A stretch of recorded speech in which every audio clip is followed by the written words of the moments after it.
আসসালামু আলাইকুম ওরহমতুল্লাহি ওয়াবারকাতুহু। কেমন আছেন আমার দেশ ও প্রবাস সকল ভাই ও বন্ধুরা?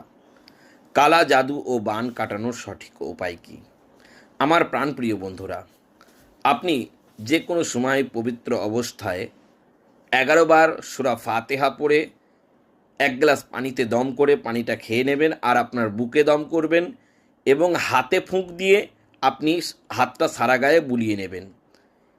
আরও একবার বলছি আমার প্রাণপ্রিয় বন্ধুরা, আপনি 11 বার সূরা ফাতিহা পাঠ করবেন।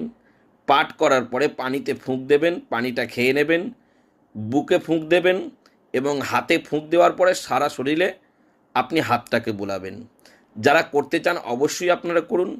করার আগে চ্যানেলটিকে অবশ্যই সাবস্ক্রাইব করবেন, ভিডিওটি 5 জনাকে শেয়ার করবেন, কোনো বন্ধুর অবশ্যই কাজে লাগবে। যেহেতু এটা সূরা ফাতিহার আমল, অবশ্যই করুন, প্রত্যেকের কাজে লাগবে।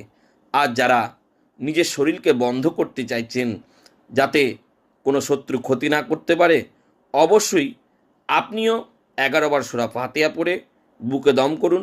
আপনার শরীর সম্পূর্ণ বন্ধ হয়ে যাবে, কোনো শত্রু ক্ষতি করতে পারবে না, 100% গ্যারেন্টি।